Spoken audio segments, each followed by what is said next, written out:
c'est Sonia Shine. Bienvenue dans l'instant présent de Dieu avec la Rhapsodie de réalité. Comment est-ce que vous allez?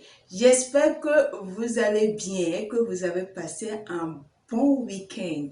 Moi, je rends grâce à Dieu. Je suis très heureuse de vous retrouver encore pour ce premier rendez-vous de la semaine, un rendez-vous de la parole, bien sûr, la parole de Dieu contenue dans la Rhapsodie des réalités. Ce livre-là écrit par l'homme de Dieu, par ce Christ Kilomètre, qui, moi, m'a béni il y a des années et qui continue de me bénir d'ailleurs. D'où l'intérêt de cette plateforme pour partager avec vous les contenus de ces messages-là.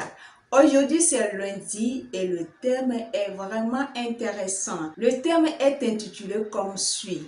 Un lieu pas comme d'autres. Qu'est-ce que c'est que ce lieu? C'est ce que nous allons découvrir. Mais avant, nous allons lire l'écriture autour de laquelle va être construit l'enseignement du jour. Elle est tirée du livre de 2 Corinthiens chapitre 5 verset 17. Là, il est écrit: si quelqu'un est en Christ, il est une nouvelle créature. Les choses anciennes sont passées. Voici, toutes choses sont devenues nouvelles maintenant. Alléluia. Oui, c'est vraiment important. Je n'ai jamais cessé de le dire ici que quand on parle d'une nouvelle créature, c'est celle-là qui a reçu Christ, qui a confessé Christ, qui a fait de Jésus son sauveur et Seigneur personnel. Et désormais, à partir de cet instant, elle n'a plus de passé. Ce jour, le jour où elle a posé cet acte, constitue le jour de sa naissance. Spirituellement, bien sûr, parce que physiquement, rien ne se passe. Tu es la même personne que tout le monde connaît. Parce que quand on parle de la nouvelle créature, c'est beaucoup plus en rapport avec notre esprit. C'est notre esprit qui est né de nouveau, pas le physique. Alléluia. Je parle trop. Allons à la découverte de l'enseignement. Vous savez, dans la Bible, un jour, quelques disciples de Jean-Baptiste vinrent au Seigneur Jésus et premièrement, ils remarquaient que Jésus avait une maison parce qu'ils avaient suivi Jean-Baptiste à travers le désert. Et ils sont restés avec Jésus tout au long de la journée en posant des questions sur le royaume de Dieu et Jésus a répondu à leurs questions. Du coup, à la tombée de la nuit, ils ne voulaient pas retourner chez Jean. Et la Bible nous fait savoir qu'ils sont restés avec Jésus à partir de ce moment-là et ne sont jamais retournés chez Jean. Intéressant d'ailleurs. Pourquoi? Parce qu'ils trouvaient ce que leur âme avait désiré. Leur quête prit fin. Ils étaient désormais chez eux. Oui, parce que en Christ, vous êtes chez vous. Christ est une personne. Christ est un lieu, pas comme un autre. Christ est un endroit. Christ est un environnement. Christ est une place. Alléluia. En lui, vous êtes en paix. Vous êtes accompli. En Christ, on est accompli. Donc, c'est pour cela qu'une nouvelle créature ne peut que aller de l'avant. Parce que tu es à la maison, parce que tu es au bon endroit, au bon moment, parce que tu as fait le bon choix. Une nouvelle créature est celle-là même qui est épargnée dans sa vie, tant sur le plan professionnel, tant sur le plan familial, relationnel et spirituel. Parce que en Christ, vous êtes arrivé à destination. On se repose, on est à l'aise, on est au repos, on est épargné, exempté de tout combat de cette vie. C'est pour cela que quand les disciples de Jean-Baptiste avaient quitté Jean-Baptiste pour venir chez Jésus, pourquoi ils ne s'étaient plus partis ou bien retournés vers Jean-Baptiste? Parce qu'ils ont trouvé le lieu où siégeait l'amour. Ils se sont sentis au centre,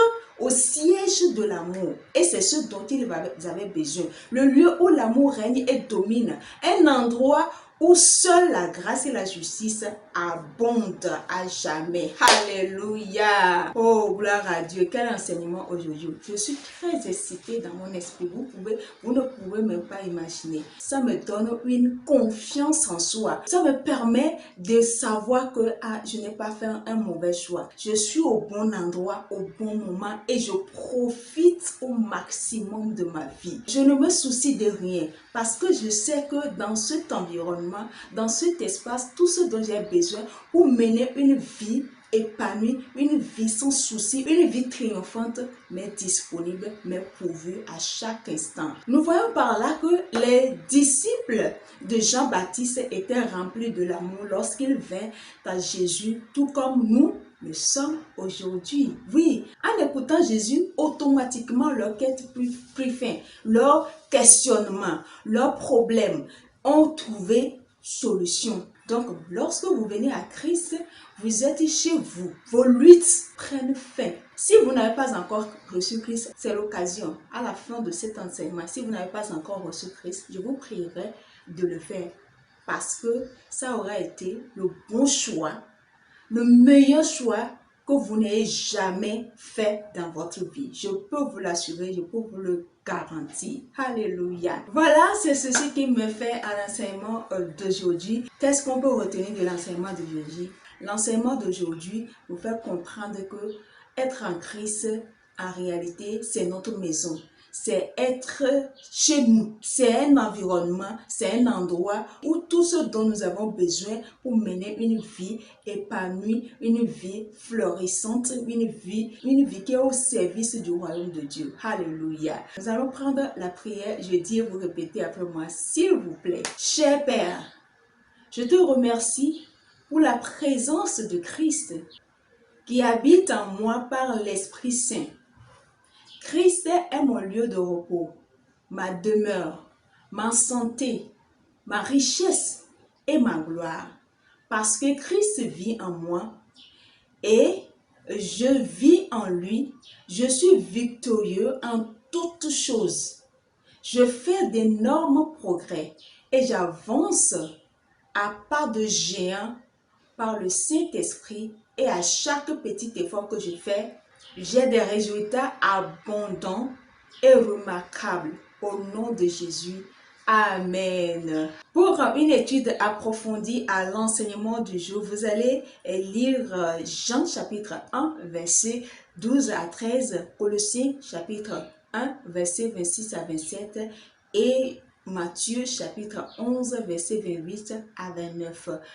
Pour une étude de la Bible en un an, vous allez lire 1 Corinthiens chapitre 7, Psaume 119, versets 113 à 176.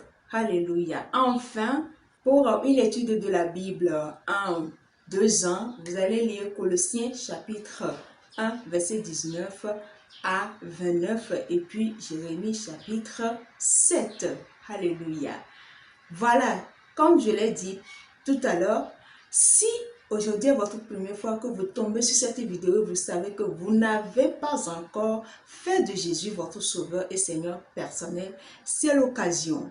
Si vous ne trouvez pas d'inconvénient, je vais vous conduire à travers cette prière de salut. Je dis et vous répétez après moi, s'il vous plaît. Ô Seigneur Dieu, je crois de tout mon cœur en Jésus-Christ, Fils du Dieu vivant. Je crois qu'il est mort pour moi et Dieu l'a ressuscité des morts. Je crois qu'il est vivant aujourd'hui. Je confesse de ma bouche que Jésus-Christ est le Seigneur de ma vie à partir d'aujourd'hui. Par lui et en son nom, j'ai la vie éternelle. Je suis né de nouveau. Merci Seigneur d'avoir sauvé mon âme. Je suis désormais un enfant de Dieu. Alléluia. Félicitations. Bienvenue dans la famille des enfants, dans la famille des élus, dans la famille des choisis, dans la famille des champions, tout simplement. Voilà, aimez la vidéo, partagez-la, abonnez-vous à la page ainsi que à la chaîne YouTube et surtout, n'oubliez pas d'activer la cloche de notification. Et bien évidemment, laissez des commentaires et des suggestions en bas de la vidéo pour plus d'amélioration. Si Jésus tarde à revenir, je vous donne rendez-vous sur un mercredi prochain. Pour l'instant, je vous dis au revoir.